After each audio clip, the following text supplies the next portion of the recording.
Hola, yo soy Sergio de Régules de la Dirección General de Divulgación de la Ciencia, aquí en la Universidad Nacional Autónoma de México. Yo he estado varias veces en el Congreso con educadores, trabajando con educadores, dando charlas, cursos acerca de cómo divulgar la ciencia. He trabajado mucho con la organización Cientec y me da mucho gusto tener la oportunidad de platicar hoy con ustedes acerca del cometa Pan-STARRS, que se verá próximamente o, si tenemos suerte, se verá próximamente en nuestros cielos. Pero quisiera empezar antes con ideas acerca de los cometas y si me lo permiten voy a empezar con una anécdota personal de un cometa que se anunció en 1973. En 1973 nos dijeron los medios de comunicación que venía un cometa recién descubierto por un astrónomo checo que se apellidaba Kohoutek y según las observaciones de este astrónomo checo, el cometa estaba muy lejos y ya brillaba mucho. Cabía la esperanza de que este cometa, al acercarse más a la Tierra, al llegar ya cerca del Sol y de nuestro vecindario, brillara tanto que fuera el objeto más espectacular visto en el cielo en todo el siglo, incluso más intenso que el cometa Halley que se había visto en 1910. Este fue la gran esperanza del cometa Kohoutek en 1973 y en vista de que ahí iba a haber un cometa, por supuesto todos los niños a los que nos gustaba la astronomía nos emocionamos mucho, empezando por mí. Eh, Resultó que por esas fechas mi papá tuvo que viajar a Estados Unidos y tuve la suerte de que regresó con un pequeño telescopio, una cosa más o menos de este tamaño, ni siquiera era un telescopio, era un catalejo, digamos, era un cristal más bien para ver a la vecina bañándose que para ver el cielo, pero con ese pretendíamos mi padre y yo ver el cometa Kohoutek por ahí de noviembre de 1973. Se llamaba pues el cometa del siglo y así lo anunciaron en los medios. Bueno, una noche cuando el cometa ya tendría que haber estado en nuestros cielos, mi papá y yo nos subimos al tejado del edificio donde vivíamos en aquel entonces. Ya era de noche, yo normalmente tendría que haber estado en la cama, de modo que era muy emocionante estar ahí viendo el cielo. Y buscamos por todos lados. Y lo cierto es que ni mi padre ni yo teníamos la menor idea de cómo se tenía que ver un cometa. ¿Qué hacían los cometas finalmente? ¿Cómo pasaba un cometa por el cielo? En la televisión, en las caricaturas, veíamos a los cometas pasar como si fueran estrellas fugaces, en un movimiento muy rápido, pasaban así por el firmamento. ¿Qué teníamos, qué esperábamos ver? No teníamos la menor idea. Al final no vimos nada, aunque yo le agradezco a mi padre que haya hecho el intento, porque yo sí siento que eso tuvo una influencia sobre mí, me inspiró el amor por los astros, el amor por la noche estrellada, que he disfrutado mucho a lo largo de mi vida como, primero como físico y ahora como divulgador de la ciencia. Creo que es una experiencia que vale la pena compartir con los niños. Aquí está una fotografía del cometa Kohoutek que se tomó en aquella época. No se ve, ¿verdad? Por supuesto que no. Se ve, en realidad se ve como una rayita muy tenue junto a la estrella más brillante que se ve hacia el centro de la fotografía y ahí se alcanza a distinguir esta rayita que es el cometa Kohoutek. De modo que había, por aquí está la rayita, no sé si se alcance a ver en la flechita con la que estoy tratando de señalar en la computadora. Eh, el cometa Kohoutek fue un gran chasco porque no brilló lo que se esperaba. Y esto nos dice una primera cosa muy importante acerca de los cometas. Son muy veleidosos, son muy caprichosos. Uno nunca sabe cuánto van a brillar. Podemos calcular su órbita con todo detalle si los podemos observar durante varios días. Con unas cuantas posiciones a lo largo del cielo podemos saber exactamente por dónde se van a mover. Lo que nunca hay forma de saber es cuánto van a brillar e incluso hay un astrónomo aficionado muy conocido que se llama David Levy que ha dicho los cometas son como los gatos, tienen cola y hacen exactamente lo que quieren. De modo que nos dicen que el cometa Pan-STARRS, del que hablaremos en unos momentos, viene muy activo, viene muy brillante, pero al final de cuentas no podemos saber. Recordemos siempre el fiasco del cometa Kohoutek. Bueno, el fiasco no duró mucho. Poco después, en mi escuela hubo una feria del libro y en esas ferias del libro a mí me daban un poco de dinero, no mucho, me alcanzaba para 1 o 2 libros si acaso, para comprar libros y me compré este que ven ustedes ahí. Lamento decir que este no es el mío, tuve que sacar la foto de internet, podría haber traído el mío aquí porque lo tengo hasta la fecha, se llama La astronomía es divertida, podríamos traducirlo. Y en este libro encontré una información mucho más interesante y donde decían que había un cometa muy confiable que volvía periódicamente, o sea, los cometas podían volver, un mismo cometa podía regresar, que se llamaba el cometa Halley y que se esperaba para 1986, de modo que solo faltaban 13 años y me dispuse a esperar la llegada de ese cometa.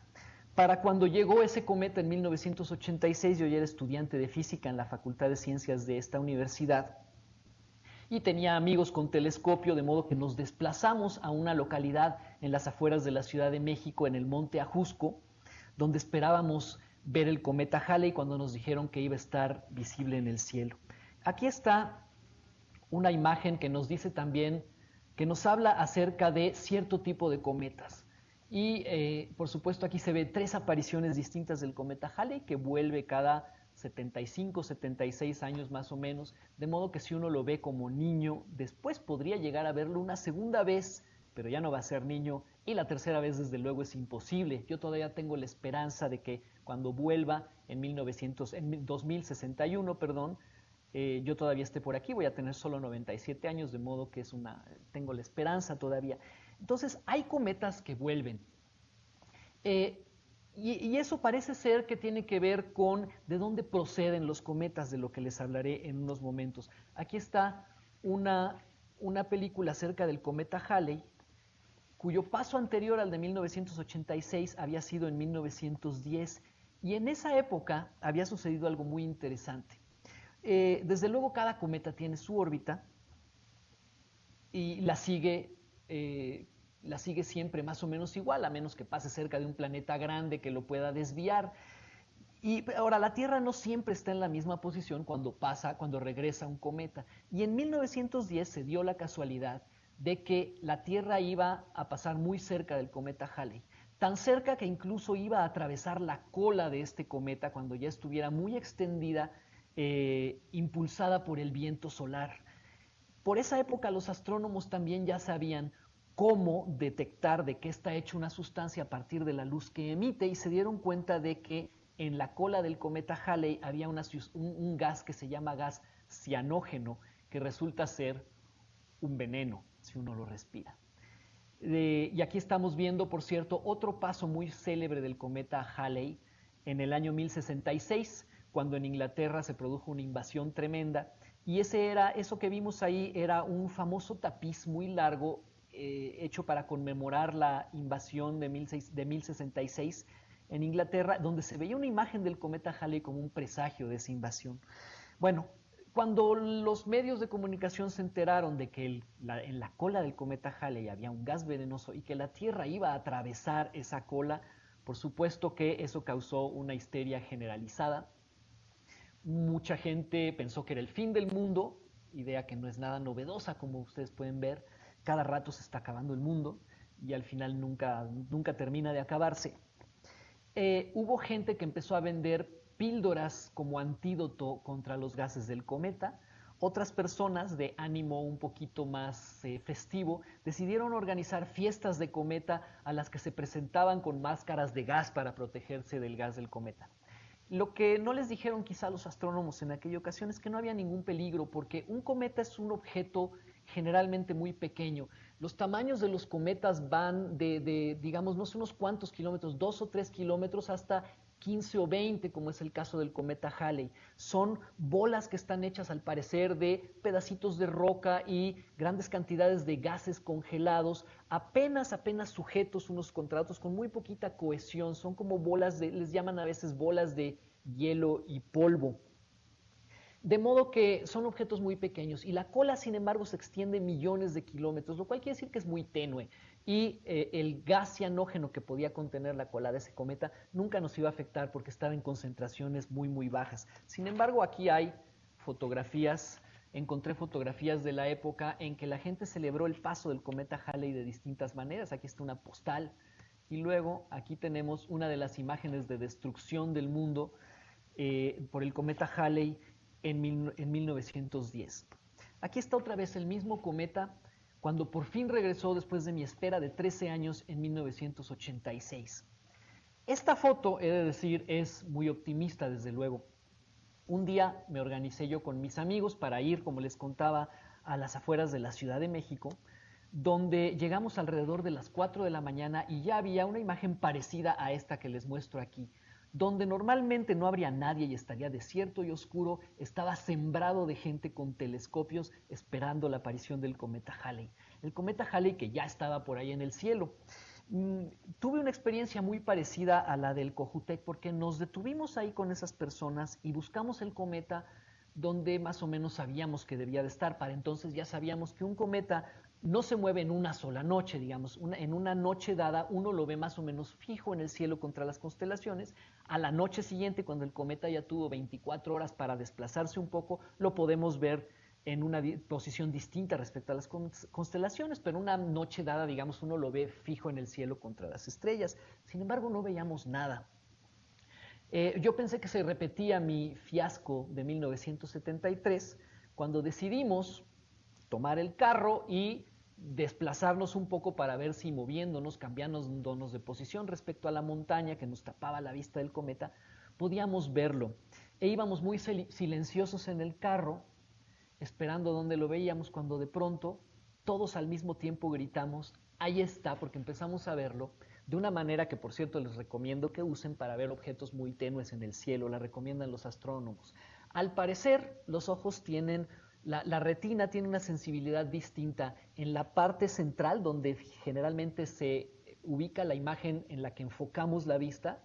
Ahí es menos sensible a la luz que en la parte periférica, o sea, los objetos que vemos de reojo podemos ver objetos más tenues de reojo que cuando los miramos directamente. Y eso es lo que nos estaba pasando en esa ocasión. Cuando íbamos mirando el camino, casi desesperanzados, de pronto apareció una rayita en el campo visual y era este efecto de la retina que tiene mayor sensibilidad en la parte periférica a la central. Por supuesto, cuando volvíamos la vista y la clavábamos en el punto donde debía estar la rayita, ya no se veía nada. Pero como sabíamos de este efecto, nos dimos cuenta que ahí estaba por fin el cometa. Muy pequeñito porque esta vez pasó muy lejos de la Tierra en 1986. Lo que sí sucedió en esa ocasión es que una flotilla de naves espaciales de la Agencia Espacial Europea, de la NASA, de Japón incluso, fueron a reunirse con el cometa Halley. Y aquí está una bonita foto, una de las primeras que hubo del núcleo de un cometa. Este es el núcleo del cometa Halley, tiene alrededor de 20 kilómetros digamos, en su eje más largo. Y aquí además vemos cómo de distintas partes de la superficie ya le están saliendo gases sublimados por acercarse al Sol. Se acerca al Sol, se empieza a calentar el cometa, unas regiones del cometa se calientan más que otras e inmediatamente empieza a expulsar estos gases a partir de los cuales se va a formar la cola que caracteriza a estos objetos. Entonces, para 1986 ya sabíamos muy bien más o menos cómo es un cometa, de qué está hecho y cómo opera, cómo es el mecanismo que hace que extienda esta cola. Aquí lo vemos en el cometa Halley. Ahora, ¿de dónde vienen los cometas? En los años 50, un astrónomo holandés que se llamaba Jan Oort observó lo siguiente. Hay cometas que conocemos, que sabemos que vuelven, conocemos su periodo y vuelven cada 70 años, cada 50, cada 6 años a veces. En cambio, a veces aparecen cometas eh, cuya órbita, cuando por fin la podemos medir, los aleja tanto de la Tierra que tardarían 10.000 años en volver o 100.000 años en volver. O a veces vienen cometas que nunca van a volver. ¿De dónde vienen estos cometas, digamos, frescos, fresquecitos, nuevecitos? Y Jan Oort hizo un cálculo estadístico y dijo, pues la única explicación es que haya en las regiones más lejanas al Sol en el sistema solar una especie de depósito de estos pedazos, de estos, digamos, escombros que quedan de la formación del sistema solar, que son los cometas, donde han ido a dar todas estas bolas de hielo, quizá por la influencia del planeta Júpiter, que es muy pesado, cada vez que le pasa algo cerca, le da un tirón muy fuerte y lo lanza como una onda hacia las profundidades del espacio. Y ahí deben de haberse acumulado, después de la formación del sistema solar, millones y millones de bolas de polvo y de hielo que se han quedado ahí en una región esférica, como vemos en esta imagen. Aquí se puede ver destacado del lado izquierdo de la imagen el sistema solar, con incluso la órbita de Plutón. Después alrededor se ve un anillo de muchos objetos que se llama hoy el cinturón de Kuiper, es otro astrónomo holandés que predijo la existencia de una región donde debía de haber muchos planetoides. De hecho, Plutón hoy creemos que es el primer objeto que se descubrió del cinturón de Kuiper. Y luego vemos que esta imagen debería de estar allí en ese puntito blanco que se ve al centro de la imagen, y alrededor, muy lejos, tendría que estar esta nube llena de bolas de hielo polvorientos, que es la nube de Oort. Ahora, esa nube es relativamente estable. Ahí están estas bolas perdidas en las profundidades del espacio, como en un congelador espacial desde el principio del sistema solar, como si fueran muestras del material a partir del cual se formó el sistema solar, convenientemente mantenidos en congelación en esta nube gigantesca. Ahora, lo que ocurre es que en sus órbitas, a veces, cuando, por ejemplo, si llega a pasar cerca de nosotros o relativamente cerca del Sol, otra estrella por allá a unos cuantos años luz de distancia, podría darle a la nube de Oort una pequeña sacudida gravitacional, de tal manera que algunas de esas bolas de polvo se volvieran inestables, cambiarles ligeramente la órbita y entonces lanzarlas hacia el centro del sistema solar en trayectorias que a veces pueden tomar hasta millones de años, como parecería que es el caso del cometa Pan-STARRS, del que vamos a hablar en unos momentos más. Entonces, cuando se altera un poco la nube de Oort, a lo mejor lanza ráfagas de bolas de polvo hacia el centro del sistema solar. Y cuando pasan cerca del Sol, las vemos como cometas. Y eso quiere decir, desde luego, que a veces vemos cometas que no esperábamos. Esta es una imagen, la imagen que van a ver ahora, ahí está, es una imagen de un cometa sorpresivo, uno de dos cometas sorpresivos que hubo en la década de los 90. El primero fue el cometa Hyakutake, descubierto por un astrónomo aficionado japonés. Resultó ser un cometa que nunca se había visto antes. Al parecer, ya cuando se midió su órbita, se descubrió que iba a volver en unos 10.000 años, me parece recordar, y fue un espectáculo muy bonito en el cielo. Pero este que vemos aquí es un cometa que hubo al año siguiente, o sea, tuvimos dos cometas en 2 años sucesivos, y además fueron espectaculares. Algunos de ustedes recordarán cómo se vieron. Este es el cometa Hale-Bopp. Yo recuerdo haberlo visto así, incluso como lo vemos en esta foto. Lamentablemente no la tomé yo, pero yo estuve en un lugar en las montañas parecido donde se vio de esta manera el cometa Hale-Bopp. Pero todos los días se podía ver, incluso desde la contaminadísima Ciudad de México, se veía con toda claridad. Estos son los cometas que no son periódicos, quiere decir que no tienen una órbita pequeña que los hace volver cada cierto número razonable de años, sino que o nunca vuelven o vuelven en periodos de miles y hasta cientos de miles de años, como es el caso también del Hale-Bopp, como ya dije, del cometa Hyakutake. Entonces, para mí es muy emocionante pensar que en el cielo están desde luego los cometas que sabemos que vuelven, los confiables, pero también que nos podemos llevar sorpresas. Y ese es el caso del cometa Pan-STARRS. Déjenme enseñarles aquí. Este es el observatorio Pan-STARRS. Estas son unas siglas. Es un telescopio, una serie de instrumentos astronómicos, digamos, que están dentro de este globo situado en la cima de un volcán en Hawái. Y Pan-STARRS quiere decir algo así como telescopio de, ¿cómo podríamos decir?, de búsqueda del cielo panorámico, de búsqueda panorámica y sistema de respuesta rápida. ¿Por qué sistema de respuesta rápida?, se podrán ustedes preguntar. Bueno, hace muy recientemente, en un mismo día, sucedieron dos acontecimientos muy interesantes. Uno es el paso muy cerca de la Tierra de un asteroide de 45 metros de diámetro que ya se había detectado, que ya sabíamos que no nos iba a impactar, pero que iba a pasar muy cerca. Y ese mismo día, en la madrugada, en una ciudad de Siberia, resulta que entra sorpresivamente un tremendo meteorito, el meteorito de Chelyabinsk, que fue muy impresionante. Hay muchos videos de este meteorito y poco a poco nos fuimos enterando de la energía que desplegó al quemarse en la atmósfera, para saber que fue el acontecimiento medido de ingreso de un meteorito a la atmósfera terrestre más energético y más intenso desde 1908. Por fortuna no hizo más que romper ventanas con la onda de choque que produjo, pero no hubo pedazos de meteorito que le cayeran a nadie, digamos, y después, por supuesto, la gente de la región salió desesperada a buscar pedazos de este meteorito porque son muy valiosos.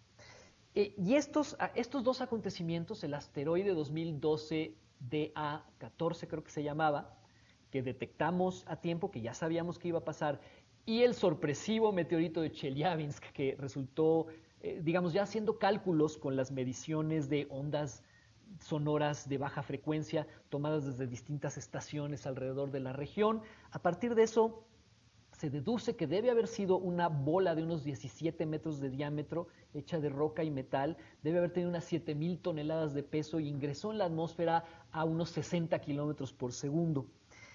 Y eso, por supuesto, indica que estamos en peligro. Estamos en peligro porque el sistema solar no está limpio de todos estos objetos que quedaron flotando por ahí después de que se formó hace 4.500 millones de años. Esto se reconoce hace unos 20 o 30 años, que es un peligro real el de un objeto suficientemente grande que pueda impactar con la Tierra y causar estragos desde unos cuantos vidrios rotos en una ciudad rusa hasta la extinción de la vida en la Tierra si el objeto llega a tener 20 o 30 kilómetros e impacta en nuestro planeta. Y por eso desde los años 90, incluso un poco antes, hay programas en el mundo, programas astronómicos, que buscan localizar, identificar y catalogar todos los objetos que se llaman objetos cercanos a la Tierra, cometas y asteroides, que puedan cruzar la órbita de la Tierra y que puedan representar un peligro. El problema es que este programa detecta asteroides de 45 metros, como ya vimos, pero no detecta asteroides de 17 metros, como vimos exactamente el mismo día. El telescopio Pan-STARRS es uno de los más recientes integrantes de esta red de búsqueda de objetos cercanos a la Tierra, que están ahí para advertirnos y protegernos. Y si Pan-STARRS llega a encontrar un objeto que venga con nuestro nombre y dirección puesto ahí, a impactarnos, tiene la posibilidad de reaccionar, de dar una respuesta rápida, alertarnos para ver qué podemos hacer, para ver cómo mitigamos las posibles consecuencias de estos impactos. Por suerte ahora este no es el caso, no hay ningún peligro. En junio de 2011 este telescopio, que funciona básicamente de manera automática, hace esta búsqueda del cielo de manera más o menos automática, detectó un objeto que claramente era un cometa. ¿Cómo se distingue? Pues porque un cometa tiene es un puntito de luz un poquito más grande debido a los gases que ya empiezan a sublimarse a su alrededor y a formar lo que se conoce como una coma o como una cabellera del cometa. Y el objeto apareció en junio de 2011. Cuando uno le sigue la trayectoria durante unos cuantos días, puede, como ya conté hace unos momentos, eh, predecir y proyectar esa trayectoria hacia adelante en el futuro y saber exactamente qué va a ser el cometa. Y con esta información hoy sabemos que ese cometa Pan-STARRS, como se le ha llamado, lo descubrió un artefacto automático, va a estar muy cerca de nosotros ahora en los primeros días de marzo. El cometa, estando muy lejos, ya se veía bastante brillante y desde 2012 e incluso creo que desde 2011 se han estado haciendo proyecciones de cuánto podría brillar. Y nos han dicho, es muy posible que lo veamos en nuestros cielos nocturnos al atardecer, los primeros días de marzo, en particular el 12 y el 13 muy cerca de la luna nueva, y puede ser un espectáculo muy bonito. Pero recordemos al cometa Kohoutek, queridos amigos, el cometa Kohoutek iba a ser el cometa del siglo y al final resultó el fiasco del siglo. Esperemos que no sea así. Aquí está una foto, las fotos del tipo que toman los astrónomos para detectar objetos. Y ahí, por supuesto, vemos un montón de puntos de luz. ¿Cómo saben los astrónomos que eso que está ahí es un cometa? Bueno, porque ellos han tomado varias fotos y ven que los otros puntos se quedan fijos en el cielo, sin embargo, este se mueve. Y de ahí se deduce que es un objeto que está muy cerca, asteroide o cometa, y con otras ciertas mediciones se distingue que es un cometa y no un asteroide. Y aquí está una gráfica de por dónde podría verse ese cometa. Esta gráfica yo la vi la semana pasada en la página de Facebook de la organización Scientec, a quien le agradezco porque yo no estaba enterado de que venía este cometa. Me da mucho gusto saberlo, los cometas son acontecimientos muy emocionantes. Aquí está más o menos cómo se podría ver estos días. Ahora, otra vez, Recuerden que los cometas, como dijo David Levy, son como los gatos, tienen cola y hacen estrictamente lo que les da la gana. Pero no perdamos las esperanzas porque otro cometa descubierto por un telescopio automático también, pero este de la red óptica internacional o algo así, que tiene las siglas ISON.